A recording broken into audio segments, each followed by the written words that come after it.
Assalamualaikum warahmatullahi wabarakatuh. Waalaikumsalam warahmatullahi wabarakatuh. Bismillahirrahmanirrahim. Alhamdulillahi rabbil alamin.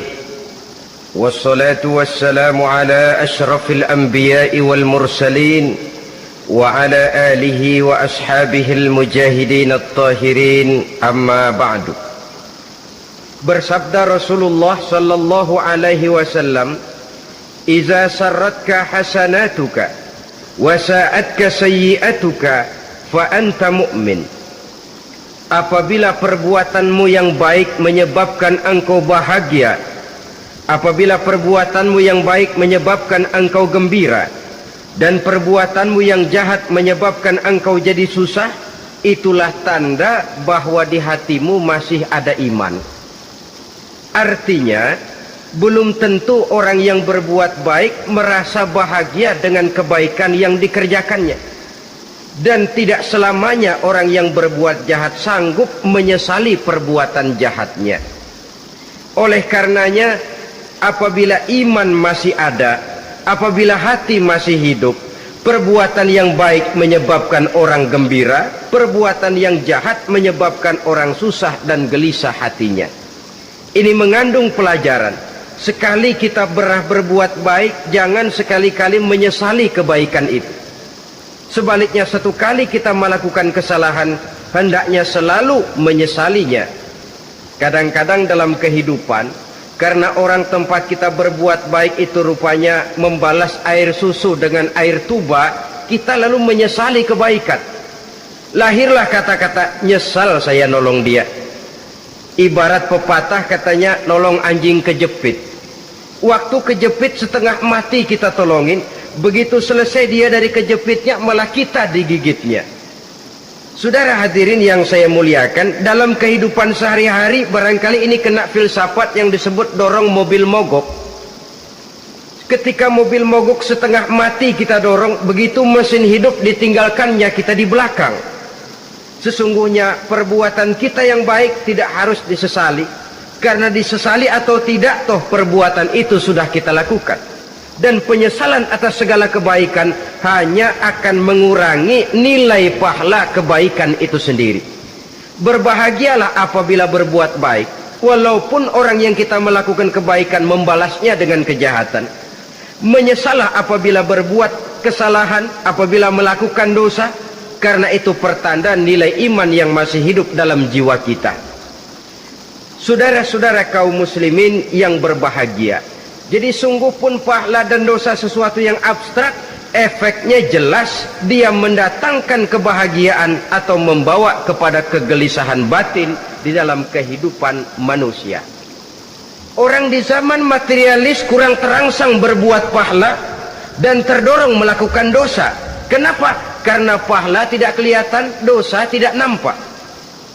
Kalau pahala kelihatan, barangkali nggak kuat kita mikul pahala. Kalau dosa benjol, umpama tiap bikin dosa palanya benjol, barangkali sudah nggak karu-karuan kepala kita. Baik pahala, baik dosa, sesuatu yang tidak nampak oleh pandangan mata zahir, tapi yang punya efek dalam kehidupan ini.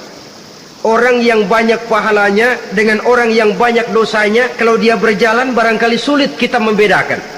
Tapi efeknya dalam kehidupan ini jelas adanya. Sesuatu yang bernama pahala kita perlukan, karena hidup tidak berhenti hingga di sini. Sesuatu yang bernama dosa harus kita hindarkan, karena ada kelanjutan sesudah hidup yang sekarang ini, kehidupan dari satu pertanggungan jawab. Itu sebabnya Imam Ghazali dalam bahasa yang indah sekali berpesan, "Jaddidis safinah fa innal bahra amiq wa khuziz zad fa innas safara ba'id." Perbarui selalu kapalmu, rawat, jaga baik-baik, dandani kapalmu, fa innal bahra amiq, karena sesungguhnya lautan ini sangat dalam. Satu bahasa yang indah dari tamsil terhadap kehidupan.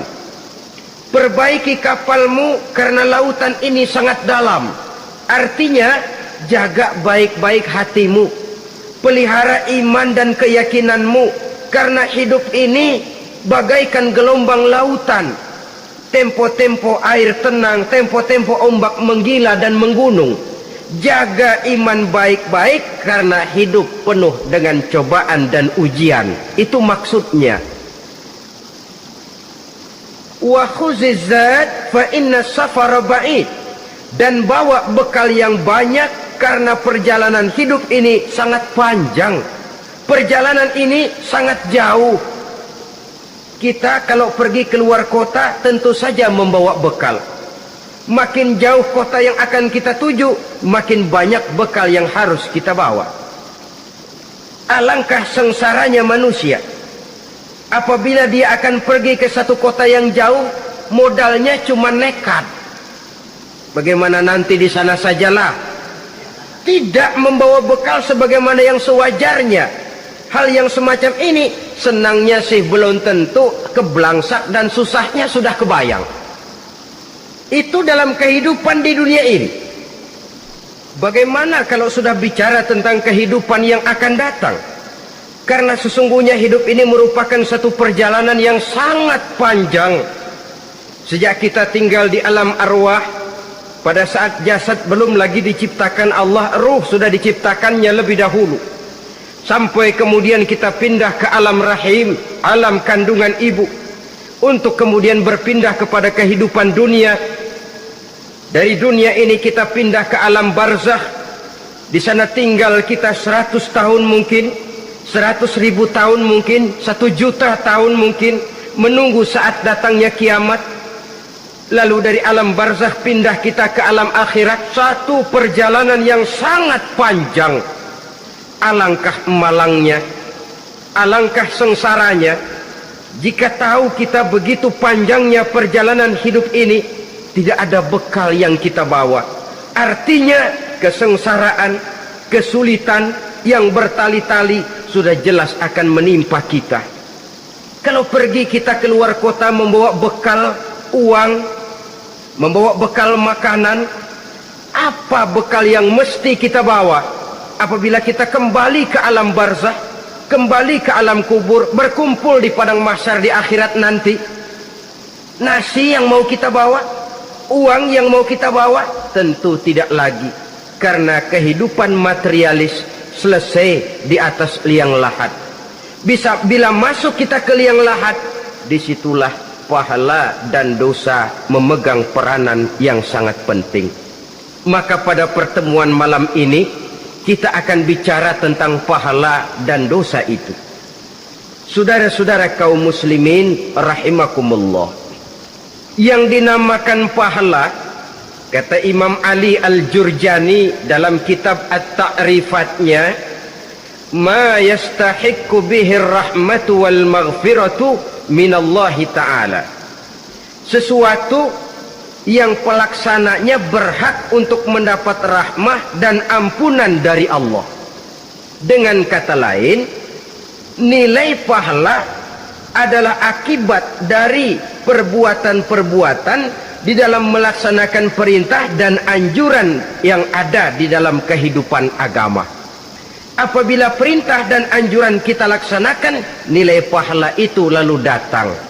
Nah, nilai pahala dalam Islam menurut konsepsi Quran, Allah menjelaskan, man jaa bil hasanati falahu asyru amsalihha. Barang siapa yang datang membawa satu kebajikan, barang siapa yang melaksanakan satu kebaikan, maka dia akan mendapat balasan 10 kali dari kebaikan yang dikerjakannya. 10 kali ini pun masih dilipat gandakan dengan 7 ini pun masih dikalikan 100, dan itu pun masih ditambah dengan pernyataan wallahu yudha'ifu liman yasha. Allah masih akan melipat gandakan perbuatan baik seseorang yang dikehendakinya. Itulah nikmatnya dalam Islam.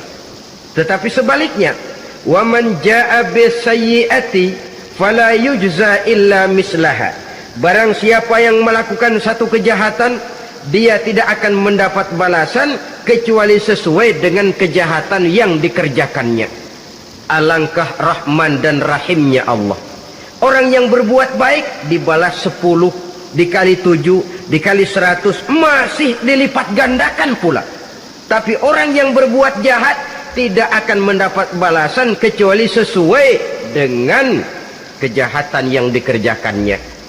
Ini kan beda dengan sifat kita manusia. Kita ini kadang-kadang kalau dijitak membalasnya mukul. Tapi kalau orang berbuat baik kepada kita, kita enggan untuk berbuat baik kepada orang tadi. Allah tidak mengajarkan begitu.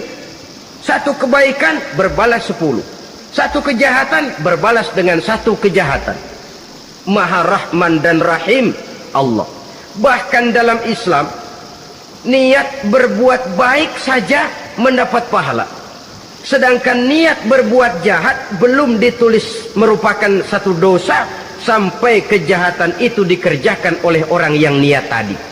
Umpamanya, saudara niat nanti malam giliran pengajian saya mau hadir di majelis taklim. Pas datang waktu malam hujan turun sangat lebat, saudara berhalangan datang ke majelis taklim, saudara sudah mendapat pahala niat. Tapi saudara niat nanti malam kalau turun hujan saya mau bongkar rumahnya si fulan, saya mau curi seluruh harta bendanya. Ternyata malam saudara tidak mengerjakan perbuatan itu belum ditulis dosa sampai perbuatan itu benar-benar dikerjakan. Tapi lalu jangan macam-macam, kalau begitu niat aja yang baik biar nggak usah dikerjain. Niat aja pengen ngaji walaupun tidak ada niatan untuk ngaji. Allah lebih tahu tentang apa yang terdetik di dalam hati sanubari kita. Itulah sebabnya sangat dianjurkan orang untuk melakukan segala macam kebajikan, dan dianjurkan orang menjauhkan segala macam bentuk kejahatan, karena dia akan berefek melahirkan dosa dan pahala. Dosa dan pahala itulah alat untuk memperoleh kebahagiaan di alam kubur, di padang mahsyar, sampai di akhirat nanti. Di dunia ini mungkin segalanya bisa kita beli dengan yang namanya uang. Keamanan kita bisa menyewa petugas untuk menjaga rumah kita. Kendaraan yang mewah bisa kita beli. Udara yang sejuk bisa kita ciptakan. Siapa banyak uang dia raja. Mungkin itu di dunia. Tapi bisa apa uang kalau kita sudah masuk ke alam kubur? Bisakah munkar nakir kita sogok? Udah karkir, jangan nanya nih, cepet. Bisakah malaikat azab menyingkir dengan uang semir? Ternyata tidak. Untuk memperoleh kebahagiaan di sana, nilai pahala. Kesengsaraan akan kita dapat kalau kita banyak menumpuk dosa. Oleh karena itu jangan beranggapan pahala nggak kelihatan, dosa juga nggak kelihatan, biarin saja. Yang tidak kelihatan ini pada waktunya akan memegang peranan yang sangat penting. Tapi tidak cuma untuk menghadapi hidup di situ kita lalu harus berbuat baik dan meninggalkan yang jahat, terutama juga di dunia ini. Toh pepatah bilang gajah mati meninggalkan gading, harimau mati meninggalkan belang. Apa yang akan kita tinggalkan setelah kita mati? Kita ingin jasad kita boleh hancur terkubur tanah, tapi nama kita ingin hidup terus, dikenang orang 100, 1000, bahkan 1.000.000 tahun yang akan datang. Ditulis orang dengan tinta emas dalam sejarah, tercatat kita sebagai orang baik-baik. Saudara-saudara kaum muslimin rahimakumullah. Lalu perbuatan apa yang bisa mendatangkan pahala itu? Saudara-saudara, semua perbuatan yang diperintah dan dianjurkan oleh Allah, yang dikerjakan dengan ikhlas hanya untuk mencapai ridho Allah, mendatangkan pahala. Kadang-kadang menurut pendapat kita remeh, tapi nilainya di sisi Allah besar. Itu pahala. Menghitung pahala itu hak prerogatif Allah. Perbuatan yang ringan Allah mau berikan ganjaran yang besar, itu urusan Allah. Misalnya kata Nabi, la tahkiranna minal ma'rufi syai'an. Jangan kamu menganggap remeh perbuatan baik walaupun kecil. Jangan merasa sulit melakukan perbuatan yang mengandung pahala. Bertemu dengan teman, muka kita cerah, berpahala. menyingkirkan duri di jalanan berpahala, menolong orang yang sesat, memberitahu orang yang bertanya berpahala. Tidak sulit kalau kita mau. Yang diperintah dan dianjurkan oleh agama itu perbuatan yang mengandung nilai-nilai pahala. Masalahnya cuma tinggal mau atau tidak dan dikerjakan dengan ikhlas. Bertemu teman mukanya cerah, pahala. Menyingkirkan duri di jalanan, pahala. Sedekah, pahala. Tidak berupa perbuatan, bisa berupa ucapan. Misalnya bersolawat, pahala. Bertasbih dan bertahmid, pahala. Kata Nabi, kalimatani khafifatani 'alal lisan saqilatani fil mizan. Ada dua kalimat yang enteng di lidah tapi berat di timbangan akhirat nanti. Apa itu? Subhanallah walhamdulillah. Itu kan amalan yang ringan, perbuatan yang mudah saja, tapi nilainya demikian besar dalam pandangan Allah. Jadi pendeknya, perbuatan yang bernilai pahala adalah perintah dan anjuran agama yang dilaksanakan dengan ikhlas semata-mata untuk mencapai ridho Allah, itu mengandung pahala. Niat dasarnya itu harus karena Allah, landasannya harus karena ikhlas. Bukan cuma sekedar basa-basi, tidak karena ingin dipuji orang, tidak karena mengharap tanda jasa, tapi ikhlas semata-mata. Dari perbuatan yang paling kecil dan mudah sekali sampai kepada amalan-amalan yang besar dan memerlukan biaya yang besar, seperti melaksanakan ibadah haji, seperti jihad fisabilillah, membangun masjid, membangun pondok-pondok pesantren, membangun pusat-pusat kesehatan, membangun jalan-jalan umum, termasuk menjaga keamanan. Jangan dikira loh, siskamling umpamanya, menjaga keamanan kampung tidak berpahala. Kalau diniatkan ibadah, menjaga ketenangan warga supaya mereka tekun ibadah, ikhlas karena Allah, itu juga bernilai ibadah. Keluar kita dari rumah, pergi pagi, pulang sore, peras keringat, banting tulang cari nafkah buat menghidupi anak istri kita. Kalau diniatkan ibadah, melaksanakan kewajiban sebagai kepala rumah tangga, membantu orang tua sebagai anak, itu juga perbuatan-perbuatan yang mengandung pahala. Yang terbaik sesuai dengan bidang kehidupan kita. Ada orang yang dinamakan abid, ahli ibadah, pahala yang paling baik bagi dia banyak-banyak tahajud, sembahyang malam, wirid, zikir, tasbih. Ada yang dinamakan orang alim, pahala yang paling baik buat orang macam ini mengajar, menyebarkan ilmu, mendakwahkan Islam. Ada yang disebut wali, pejabat pemerintah, petugas. Amalan pahala yang paling baik buat orang semacam ini melayani masyarakat, bekerja di bidangnya sesuai dengan profesinya. Saudara hadirin yang saya hormati, jadi dengan demikian perbuatan-perbuatan yang mengandung nilai-nilai pahala ini bisa perbuatan yang menurut kita kecil namun punya nilai besar, apalagi perbuatan besar dengan biaya yang besar, tentu makin besar juga pahala yang disediakan oleh Allah Subhanahu wa taala. Oleh karenanya, kalau kita bercermin dari ayat Quran, hidup ini kesempatan untuk berbuat baik. Huwallazi khalaqal mauta wal hayata liyabluwakum ayyukum ahsanu amala. Dialah Allah, Tuhan yang telah memberikan hidup dan mati kepadamu untuk menguji kamu, siapa di antara kamu yang paling baik amal perbuatannya. Jadi tidak saya rinci, tapi cukuplah satu penjelasan global. Perbuatan yang berpahala adalah perbuatan melaksanakan perintah Allah atau anjuran Allah dengan dasar ikhlas, dengan tujuan untuk mencapai ridho Allah semata-mata. Lalu apa perbuatan yang mengakibatkan dosa itu? Saudara-saudara, dosa lahir akibat melakukan larangan Allah atau mengerjakan yang dicelaknya. Nah, para ulama ada yang membagi dosa itu menjadi dua bagian. Ada dosa-dosa kecil, ada dosa-dosa besar. Tetapi sebenarnya ditinjau dari segi hakikatnya, kalau sudah melakukan satu kesalahan yang mengakibatkan dosa, jangan dilihat besar dan kecilnya, tapi kepada siapa dosa itu kita kerjakan. Sebab kalau dosa kita anggap satu yang kecil, orang akan terangsang untuk mengerjakan yang kecil-kecil saja. Sehingga dengan demikian yang kecil pun akan menjadi besar kalau ditumpuk-tumpuk. Sedangkan yang besar bisa saja menjadi kecil kalau selalu diiringi dengan permohonan ampun kepada Allah.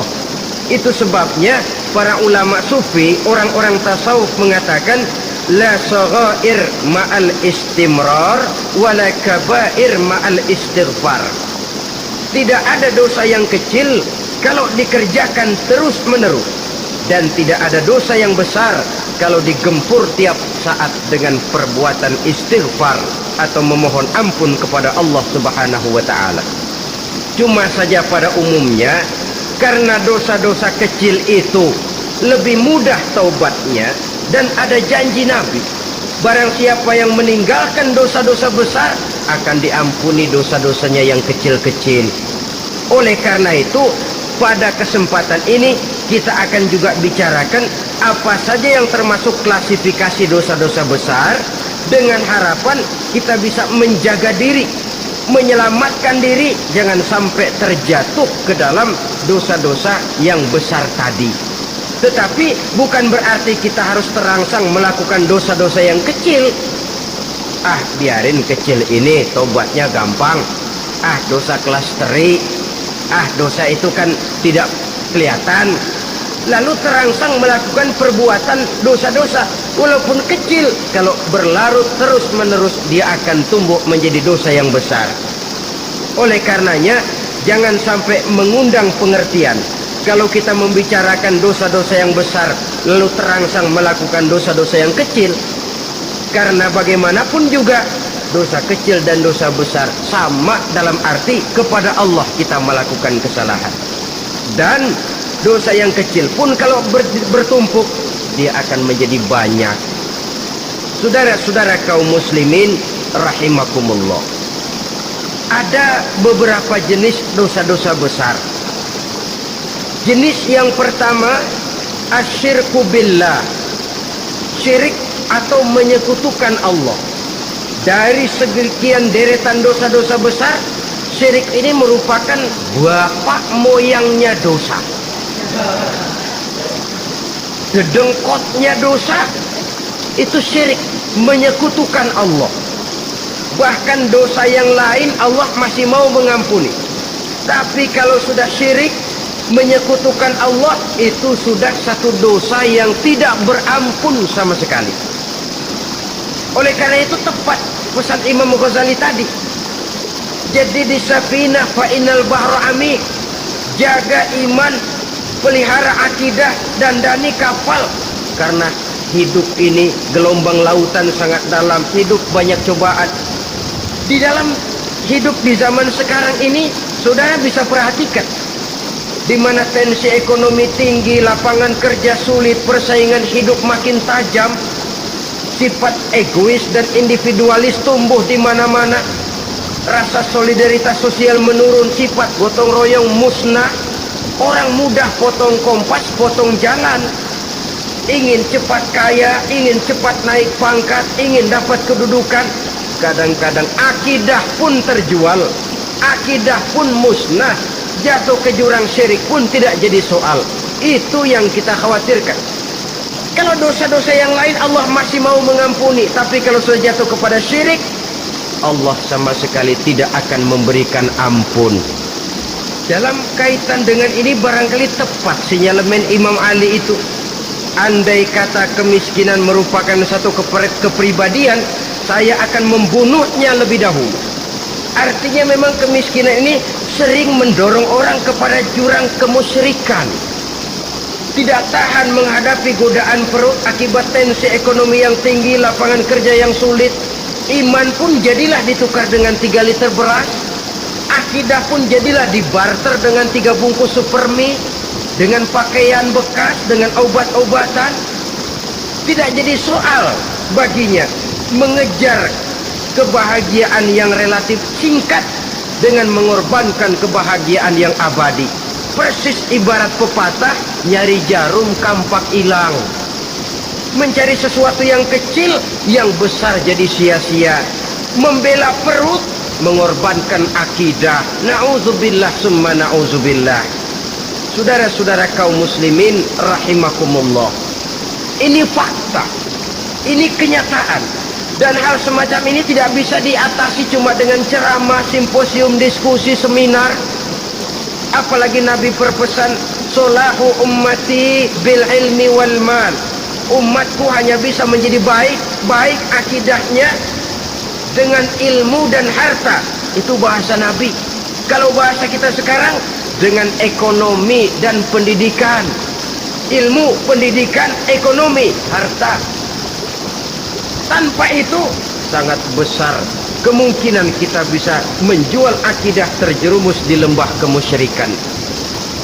Maka terutama kepada saudara-saudara saya, muslimin yang terpencil jauh dari kota-kota besar, yang kadang dalam kehidupan seharinya imannya sering digoda oleh supermi, akidahnya sering ditantang oleh pembagian beras, pakaian-pakaian bekas, obat-obatan dan sebagainya.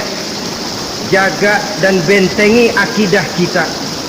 Lebih baik nyawa berpisah dari badan, asal iman jangan berpisah dari hati.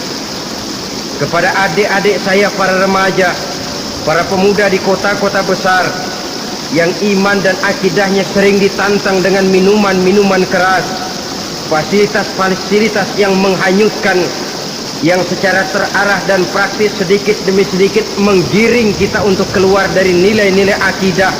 Hati-hati, jaga baik-baik, sebab intan paling mahal, mutiara paling berharga, tidak lain nilai iman ini. Tergelincir kita daripadanya, jatuh ke lembah kemusyrikan, jatuh ke satu dosa yang teramat besar, yang Allah tidak akan pernah memberikan ampun lagi. Ini dosa besar yang pertama. Yang kedua, qatlun nafsi illa bil haq, membunuh orang tanpa alasan yang benar. Di zaman kesulitan ekonomi kadang-kadang orang mudah nekat. Tengok saja, kadang-kadang karena pasar uang 100-200 perak saja nyawa bisa melayang. Kadang-kadang karena urusan yang remeh, salah omong, salah ambil, salah ucap, salah pegang, nyawa bisa jadi melayang. Alangkah murahnya nyawa, seakan-akan kita yang punya. Padahal nyawa itu hak milik Allah. Tidak pantas kita merampasnya, tidak pantas kita menghilangkannya dari jasad seseorang. Oleh karenanya, membunuh orang merupakan satu dosa yang sangat besar. Jangankan kepada orang yang seakidah, orang yang lain akidah saja pun, kalau dia hidup berdamai, rukun, berdampingan, kita harus melindungi. Apatah lagi teman seakidah sendiri. Saudara-saudara kaum muslimin rahimakumullah, pantas kalau Nabi menyatakan apabila dua orang Islam sudah saling berkelahi, berbunuh-bunuhan, al-qatil wal maqtul finnar, yang membunuh dan yang dibunuh dua-duanya sama-sama masuk neraka. Sahabat heran, ya Rasul, kalau yang membunuh masuk neraka sih wajar, tapi yang terbunuh kok neraka juga, kenapa? Kata Rasul, sebenarnya dia juga cuma sudah niat untuk membunuh, cuma keduluan saja. Andai kata dia tidak terbunuh, tentu dia yang akan membunuh. Saudara-saudara kaum muslimin rahimakumullah, Islam sesuai dengan namanya adalah agama damai. Kita tidak boleh mencari-cari musuh, walaupun tidak boleh lari kalau bertemu musuh. Oleh karenanya, pantang seorang muslim menimbulkan benih keonaran menjadi biang kerok buat lingkungannya. Sesuai dengan namanya, seorang muslim adalah seorang yang dalam hidup senantiasa berusaha menebarkan salam, menebarkan kedamaian, ketenangan dan ketentraman. Dengan prinsip musuh jangan dicari, bertemu pun jangan lari. Yang ketiga, termasuk dalam kelompok dosa besar ini, syurbul khamr, meminum minuman keras. Termasuk di dalam kata khamr ini ganja, morfin, narkotik. Sebab apa? Jenis minuman semacam itu tidak hanya merusak keadaan sekarang, tapi sekaligus merusak kehidupan yang akan datang. Kalau itu jatuh di tangan generasi muda, artinya kan merusak kehidupan masa depan daripada suatu bangsa. Karena apa? Remaja dan pemuda merupakan bentuk miniatur daripada kehidupan bangsa. Akan bagaimana warna umat Islam di Indonesia, bahkan akan bagaimana warna Indonesia 30, 40, 50 tahun yang akan datang, remaja sekarang jawabannya. Kalau remaja kita sekarang ini kerjanya cuma bisa nyekek botol, insya Allah bangsa Indonesia 30-40 tahun yang akan datang akan tumbuh menjadi bangsa teler. Tidak banyak yang bisa kita harapkan. Remaja adalah gambaran masa depan dari satu bangsa, dari satu umat. Dan remaja itu di dalam dirinya secara fitrah terkumpul semua bakat, terdapat semua kemungkinan. Kita ini lahir membawa sifat pemimpin, tapi juga membawa sifat pengacau. Kita ini ada bakat jadi orang jujur, ada bakat jadi pengkhianat. Kita ini ada bakat menjadi orang baik-baik, kita juga punya bakat jadi biang kerok. Kita kemungkinan bisa jadi pemimpin bangsa, tapi juga bisa menjadi pemimpin bangsat. Nanti lingkungan dan pendidikan akan menumbuhkan, membentuk mana yang tumbuh lebih subur. Kalau lingkungan dan pendidikannya lebih banyak bercerita tentang kejujuran, maka nilai kejujuran yang akan tumbuh lebih banyak dalam jiwanya, dan insya Allah diharapkan dia akan menjadi manusia yang jujur di kelak kemudian hari nanti. Dan masalah minuman keras ini sebenarnya berkait. Kita tidak bisa cuma menyalahkan remaja saja, menyalahkan pemuda saja, karena bagaimanapun masalahnya kompleks.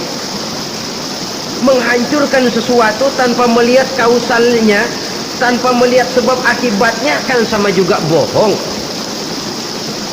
Kemungkinan karena broken home, kemungkinan karena pergaulan, kemungkinan karena kurang perhatian orang tua, kemungkinan karena akibat bacaan, tontonan, atau fasilitas berupa dibukanya pabrik-pabrik minuman keras, dijualnya minuman-minuman keras di warung-warung yang remang-remang, yang memberikan kenikmatan, kebahagiaan dan kebanggaan tersendiri, sehingga akhirnya orang terangsang untuk datang dan minum di sana.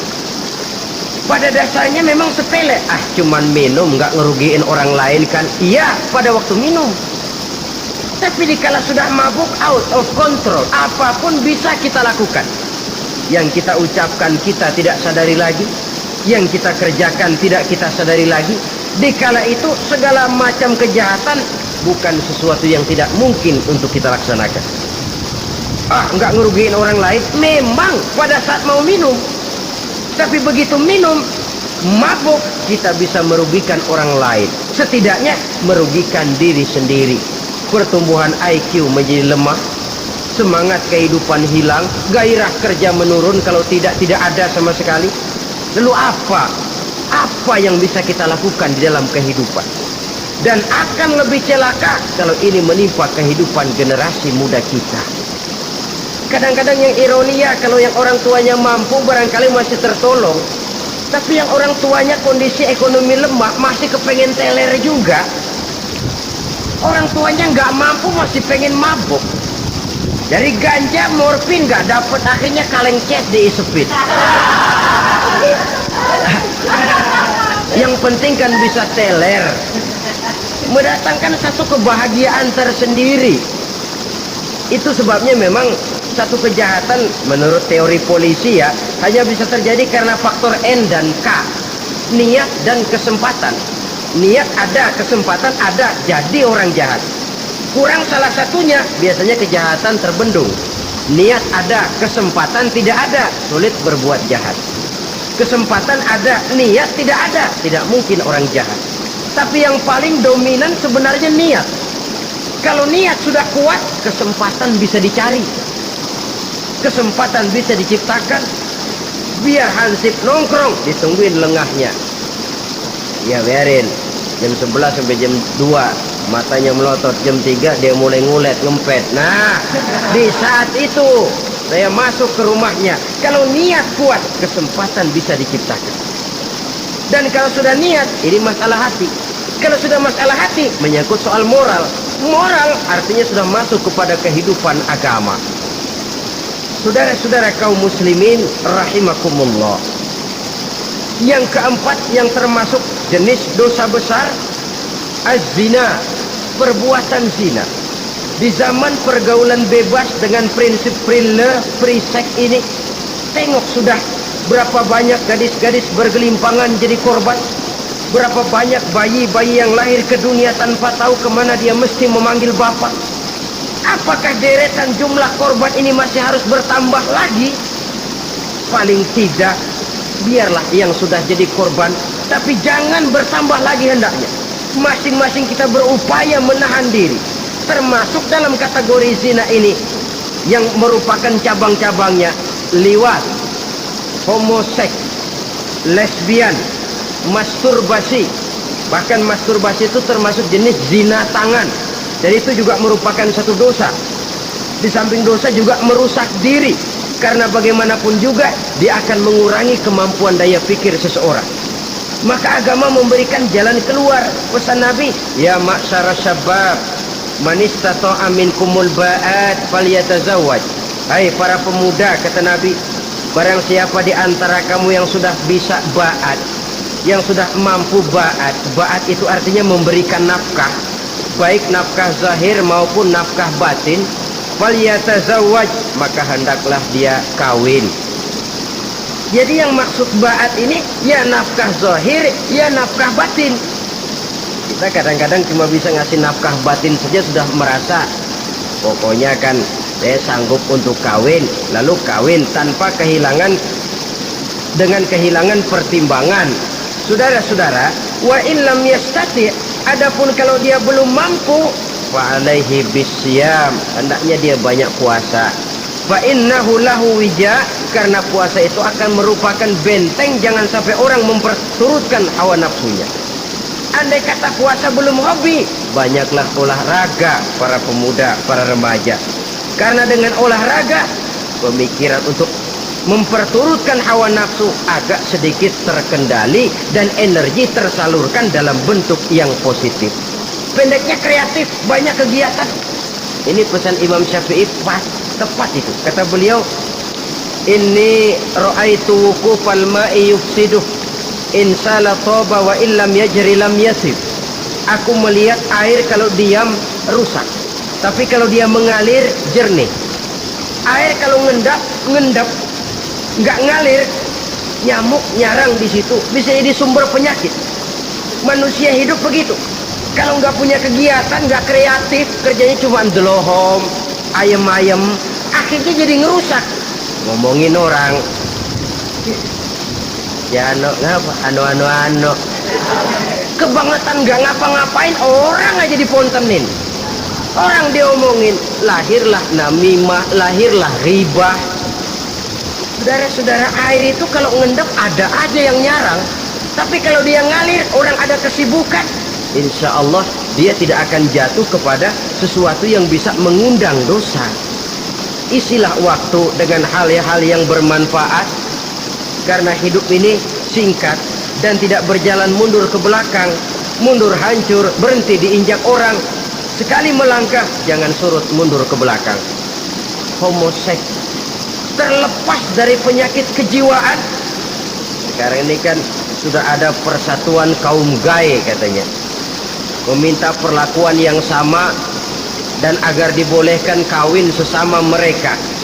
Secara manusiawi boleh, secara manusiawi kita hargai mereka, tapi dari kacamata agama ini jelas merupakan penyimpangan, dan penyimpangan merupakan suatu dosa terlepas dari pertimbangan manusiawi.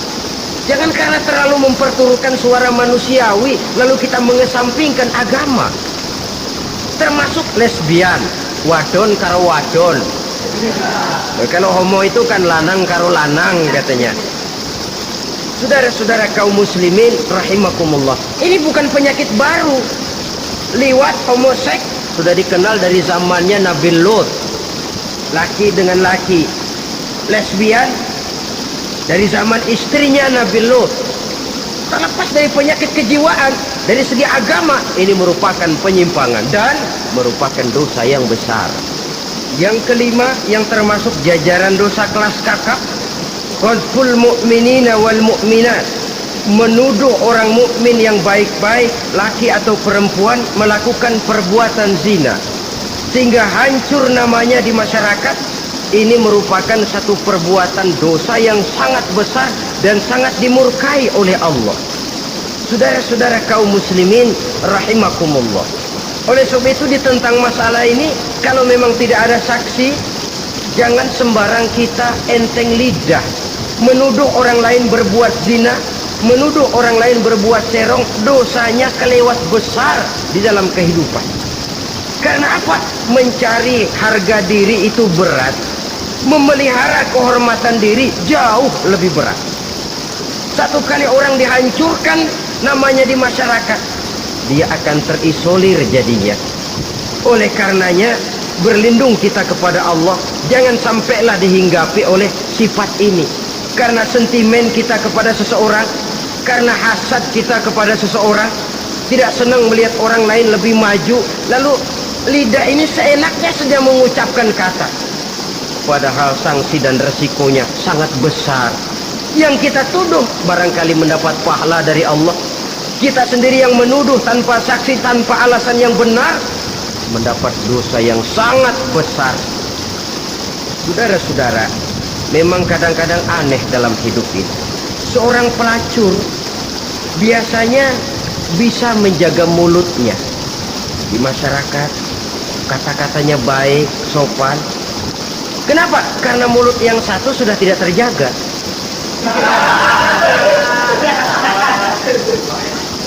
Kita kadang-kadang kehormatan bisa kita jaga, tapi mulut tidak terkontrol. Ngomong saenake dhewe, bikin orang mangkel, kesal, fitnah sana, fitnah sini, menghancurkan nama baik orang, ngomongin yang macam-macam. Bagai-bagai macamlah caranya. Saudara-saudara kaum muslimin yang berbahagia, jadi dengan demikian, menuduh orang lain berbuat zina sedangkan orang itu tidak pernah melakukannya, ini termasuk satu dosa yang sangat besar di dalam kehidupan ini. Yang keenam, al-aqu bil walidain, durhaka kepada ibu bapak. Seorang anak, bagaimanapun banyak nilai ibadahnya, banyak kebaikan di masyarakat, menyandang berbagai macam gelar, pangkat dan jabatannya tinggi, tapi kalau sudah durhaka kepada kedua orang tuanya, alamat hidup tidak lagi membawa keberkahan. Dan itu dosa yang sangat besar. Sampai Nabi sabdakan, ridho Allah ada di dalam keridhoan ibu bapak, murka Allah pun ada di dalam kemurkaan ibu dan bapak. Walaupun belum tentu setiap kita orang tua, tapi yang jelas setiap kita adalah anak, dan setiap anak punya ibu dan bapak. Jangan sampai kacang lupa kepada kulitnya. Saudara-saudara kaum muslimin rahimakumullah, durhaka kepada ibu bapak merupakan perbuatan yang sangat dimurkai oleh Allah. Apalagi ibu yang telah melahirkan kita, bahkan mengandung kita. Begitu juga bapak yang telah berusaha peras keringat banting tulang untuk mengasuh membesarkan kita. Tidak ada perbuatan baik yang kita lakukan untuk bisa menebus kebaikan daripada ibu dan bapak kita. Setidaknya kalau belum bisa berbuat baik kepadanya, kepada keduanya, janganlah menyakiti hati keduanya. Itu saja dulu yang harus dijaga. Kadang-kadang sudah berbuat baik enggak, nyakitin melulu. Sudah nyenangin belum bisa, saban sehari nyakitin saja. Padahal kedua orang tua itu doanya manjur, sebagaimana sumpahnya juga bisa jadi kenyataan, dan sering bahkan menjadi kenyataan. Sampai ibu bapak sudah wafat, sudah meninggal sekalipun, kewajiban berbakti masih harus terus dilakukan oleh seorang anak. Lalu yang ketujuh, at-tawalli yaumaz zahfi, berpaling pada hari pertempuran. Orang sedang sibuk-sibuk menghadapi musuh, maksudnya berjuang membela agama ini, dia lari menyelamatkan diri. Pengecut, mental munafik. Ayo, kalau demi agama, mari kita maju ke depan. Allahu Akbar. Yang besar Allah, yang lain kecil semua. Maju. Orang lain maju serentak, dia mundur jauh ke belakang. Mental munafik, mental calo, istilah sekarang ini. Oh, itu calo, mental calo. Tuhan gedek banget itu. Coba ya, calo itu paling sibuk nyuruh penumpang naik. Tapi sementara penumpang naik sampai ke tempat tujuan masing-masing, calonya nggak kemana-mana, diem aja di situ. Cuma orang aja disuruh naik. Saudara-saudara, kerja bakti, orang turun ke comberan, dia naik ke tempat tidur. Mundur di hari pertempuran, menyebabkan orang lain gugur, dia sendiri menyelamatkan diri. Mental pengecut, mental munafik, itu merupakan dosa yang sangat besar. Saudara-saudara kaum muslimin rahimakumullah, itu sebabnya agama itu memerlukan keberanian memang, tapi bukan keberanian yang tanpa perhitungan. Sebab berani tanpa berhitung namanya berani babi. Kita berani kalau benar, kita harus takut kalau salah. Jangan dibalik, salah berani, nekat namanya. Benar takut, pengecut namanya. Orang yang pengecut adalah orang yang takut membela kebenaran. Orang yang nekat sesungguhnya udah salah nggak malu lagi, udah salah nekat lagi, merasa rugi berbuat kebaikan, puas kalau berbuat kejahatan. Padahal Nabi pesan, siapa yang berbuat dosa sambil tertawa, nanti dia akan masuk neraka sambil menangis. Karena itu dipesan pula di dunia ini, sering-seringlah mencuci mukamu dengan air mata taubat, cuci lidahmu dengan zikir kepada Allah, bersihkan hatimu dengan air ikhlas. Saudara-saudara kaum muslimin rahimakumullah, kan ada toh orang berbuat baik nggak gembira, tapi berbuat jahat malah puas. Atau sama saja, orang lain berbuat baik hatinya kesel, orang lain berbuat jahat dia malah mendukung, atau orang lain tergelincir berbuat jahat dia malah girang. Ini kan tidak objektif, karena yang berbuat baik orang yang dia keselin dia nggak seneng, tetapi karena yang berbuat jahat orang yang dia senengin dibenerin juga. Itu nggak objektif namanya. Mundur di hari pertempuran pada saat saudara-saudara kita sedang menghadapi musuh, sikap pengecut yang sangat dibenci Allah. Yang kedelapan, termasuk kelompok dosa besar, aklu malil yatim, makan harta anak yatim. Kadang-kadang ada orang mengeksploitir loh nasib anak-anak yatim, karena biasanya para dermawan peka kalau mendengar nasib yatim, memberikan santunan. Si yatim belum makan, yang ngurusin udah pada kenyang. Mengeksploitir, memakan harta anak yatim termasuk dosa yang sangat besar. Sehingga Nabi pesan, ana wa kafilul yatim kahataini yaumal qiyamah. Aku dan orang yang menyantuni anak yatim seperti dua jari ini di hari kiamat. Rumah yang paling dimuliakan Allah adalah rumah yang di dalamnya ada anak yatim yang hidupnya dihormati, hidupnya disantuni, keperluannya dicukupi. Maaf saja, tahap kita menyantuni anak yatim ini baru tahap setahun sekali. Kalau Muharram kita agungkanlah, kita besarkan. Lebaran yatim katanya, kita kumpulkan dana, kita usap kepala yatim, kita kumpulkan beras, kita bagikan hari itu. Perkara bulan depan kelaparan, kita tutup kuping. Perkara bulan berikutnya dia kelaparan, kita masa bodoh. Bahwa di bulan Muharram kita santuni yatim piatu itu sudah baik, tapi akan lebih baik lagi kalau kita sanggup menjadi bapak asuh mereka, memikirkan sekolah mereka, ada kontinuitas. Kalau mereka diasuh oleh orang lain, lalu bertukar agamanya, berpindah akidahnya, kita ngomel habis-habisan. Tapi kita ada kemampuan, kita tidak mau berbuat semacam itu. Ya sama juga bohong namanya. Saudara-saudara kaum muslimin rahimakumullah. Orang yang menyantuni yatim mendapat pahala besar. Tapi orang yang mengkorup harta anak yatim, dosanya juga sangat besar. Berhati-hatilah kalau kita diberikan kepercayaan oleh masyarakat untuk mengurus anak-anak yatim. Karena pahalanya besar, resikonya juga besar. Yang kesembilan, syahadatuz zur, sumpah palsu.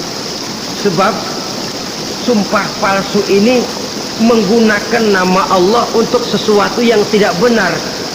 Nama kita saja dibawa untuk yang tidak benar, kita jengkel. Nama kita dipalsukan untuk sesuatu yang tidak baik, kita kadang-kadang jengkel. Tidak puas jengkel, menuntut melalui saluran hukum. Kenapa? Nama saya dicatut. Bagaimana lagi kalau nama Allah kita pakai untuk bersumpah, sumpahnya palsu, menguntungkan kita, merugikan orang lain, Allah murka betul. Maka sumpah palsu termasuk deretan dosa-dosa besar. Apalagi yang ke-10, aklu riba, makan riba alias renten. Ini kan yang cepat mendatangkan uang. Kadang-kadang kalau yang bikin riba itu orang awam barangkali, ya masih kita maklumi. Kadang-kadang penyakit ini datang menimpa mereka juga yang kita kenal kebaikannya. Bahkan suka datang ke musola, rajin ke masjid kadang-kadang. Riba masih dimakannya. Karena cara cari duit paling enak. Duit utuh, tambahnya terus masuk. Na'udzubillah summa na'udzubillah. Itu yang diibaratkan dalam perjalanan Mi'raj waktu Nabi diperlihatkan neraka. Orang perutnya sebesar rumah dililit ular, diseret-seret itu hancur perutnya, dibulatkan lagi, diseret lagi, hancur lagi, dibulatkan lagi, terus menerus begitu. Dia berteriak, mengerang, mengeluh, mengaduh kesakitan. Nabi tanya, itu apa Jibril? Itu contoh dari umatmu yang suka makan riba Muhammad, makan renten. Saudara-saudara, ini kan mencekik leher orang. Orang sedang kesulitan, kelihatannya sih baik, menolong, tapi di belakang menolong itu nyekek. Di belakang nolong itu nyekek. Dan nyekek itu sebenarnya tujuan utamanya. Orang yang menjalankan riba pada dasarnya tidak punya perikman kemanusiaan kok. Kalau dia kelihatannya mau menolong, kelihatannya motifnya mencari untung di belakang itu. Jauh dari kemanusiaan. Yang ke-11, saudara-saudara, termasuk jajaran dosa besar itu qat'ur rahim, memutuskan silaturahmi. Marah, hobi sama marah. Kalau 3 hari nggak marahan sama orang, ngebet palanya. Selalu nyari gara-gara. Kalau udah marah berlaku perpanjangan waktu. Tahun, 2 tahun, kadang-kadang seumur hidup. Saudara hadirin yang saya muliakan. Apalagi mengurangi timbangan termasuk kelas dosa besar. Makan suap termasuk dosa besar. Semir menyemir dosa besar. Apalagi bunuh diri. Nah, bunuh diri dosa besar. Kadang-kadang karena sulit nekat, daripada hidup susah mendingan mati sekali.